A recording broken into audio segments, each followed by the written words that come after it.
Hello, small children. Do you enjoy Mario Kart? Okay, do you enjoy physical abuse? Do you want to play them together at the same time? Great! Airframe Ultra, a game about... Well, the intro kind of said everything, didn't it? No, it didn't, because this game is so much cooler than one of those stupid little arcade bike racing games where you gotta tilt to turn and pray to the Achilles tendon gods you don't fall off. Currently, this game is just in a closed beta, so you don't have any set game modes or anything super set in place right now other than the basic mechanics, the bikes, and the character creator. Let's start from the ground up with those three categories and then get into the game itself as we know it now. Before any portion of the game was released, the character creator came out just by itself at first, with sliders for height, weight, and gender. Well, we know I cranked that bitch all the way to female immediately because I'm insecure about my body. From there we can choose to dress ourselves completely nude, or go as far as to have the actual biker suit on. Here's the interesting part. How you make your character affects your actual character's stats. If you're fully naked or just don't have the biker suit on, you take more damage versus when you wear the suit. If you make your character shorter, you have a smaller hitbox, you are lighter, and you go faster. If you're taller, you have a longer melee range but have a bigger hitbox. If you're a female, you pay more for your weapons during combat. That is a joke. During the actual game, these stats change a lot about how you play on and off your bike because, yes, you do get off your bike, or get booted off your bike, during both racing and combat sections, but mostly combat sections. Stuff like this with your weight, height, and clothing changing your character's actual playstyle makes character design surprisingly in-depth. After a while, we got admitted into the closed beta, and holy shit, there is 3 maps, 4 bikes, and some weird-ass mechanics just to run. I mean, you gotta mash fucking shift just to run? What? GTA? The game itself is best played on 2 of the 3 maps.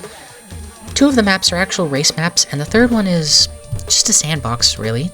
The 2 race maps at the moment have some very questionable skips you can do, and some other skips that fit perfectly in this type of game. Like this one that puts you on top of this wall to let you get a bit ahead of the other racers given that you play things right. As for actual racing, while you fight your competitors for first place, players can kick and brutalize each other, run each other off the track, use their limited supply of boosts to get ahead, and collect money via these green circles you pass through. Other pickups on these tracks are pretty spread out, but worth it if you go out of your way to get. You can get pills to heal your racer, wrenches to repair your bike, and money to buy weapons and other items like grenades or caltrops. As you race, there will be stops along the way where everyone must pause and fight each other until the game lets them continue further down the track to the next point. At each stop, there are multiple weapons to buy and lots of pickups to keep people in battle. What's challenging about picking up weapons is that all the money you save determines the quality of things you can buy, and being the first person to get the money circles that pop up during the fighting sections can get you more money for better items or more of them if you die and lose the one that you had. Let's say you haven't picked up any money and you just got to the first combat section. Your options will typically be something like a bat, a metal pipe, or a blaster, the game's basic pistol. Or maybe you've spent your money really sparingly and have made it to the final combat section of the circuit with a whopping $1,000. Well, you can buy a minigun. Not to worry, it charges up really slowly before decimating anyone. Certain items have different alternate fire modes too. These let you do things like turn on a dime while on your bike with the pipe, or steal someone's weapon as you drive by them with the crowbar. Not all weapons have alt fires though, and a few others work differently when they are broken, like the beam cutter going from a very effective airframe decimating melee weapon while in good condition to a long-range human decimating rifle once broken, or bent as the game labels it. As for the actual speed demon racing for first place portion of the game, Tony here with Tony's Kick-Ass Airframes. We got 4 kinds: Blunt Nose, Vector, Cruiser, and Hopper. All these frames have different stats and mechanics. Let's just go ahead and get into this shit. The Blunt Nose is the jack of all trades, pretty well rounded. It's got decent movement, 3 boosts, and a good top speed. Nothing too special about it, but it is what the game recommends players learn the game on. The Vector is less HP, less maneuverability, but an insanely good boost. The boost lasts the longest out of any frame, and you have more to start than any other frame. With 5 superpower boosts in your pocket at the start of the race, catching up to other players to ruin their day is pretty fucking easy. The Cruiser has the most health, the second best boost in the game, and a higher top speed than any other frame. This frame just sucks at anything other than a straight line it seems, but that's okay for a lot of the racing portion. The Hopper is my personal favorite with the lowest health, an okay top speed, and insane fucking turn control. Fuck using the pipe's alt fire. This thing turns on a dime right out of the shop. All these frames are viable for different things, but of course the game recommends newcomers use the blunt nose, and of course I recommend the hopper, because being able to make an instant 180 turn and lock eyes with the poor soul who thought they lost me with all their fancy turns and boosts turns me the fuck off. Now let's get down to what I would argue is the most key part of Airframe, the rider and Airframe synergy. Bikes don't move on their own, and your bike's health isn't the only thing to watch for. Your rider, as we discussed, has its own stats based on your height, weight, and gender.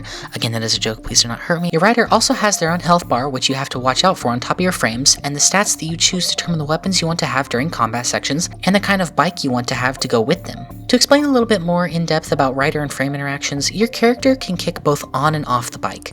If your character is specified as tall in the character creator, then your kick will have a longer range, meaning you can hit people from further away to knock them around and get ahead. This, however, means you will have a larger hitbox for people to aim at. Maybe your rider is on the heavier side when you created it. Then things like turning and movement are impacted negatively, but your melee attacks have more force behind them and therefore more damage. There's a whole list of things each build of character excels and fails at, but no character is a bad build as far as we've seen. I want you guys to remember this is a very early beta that I got to experience, so I'll stop here and say things can totally change. But for now, these are the basics of what we know. I don't want to have anyone's hopes up on some crazy mechanics or skips and everything with these characters just to find out there were some major changes between now and the full release. I doubt too much will change with the character creator though, so when we do get the full game, get ready for customization and spending lots of time thinking about how you want to play this game.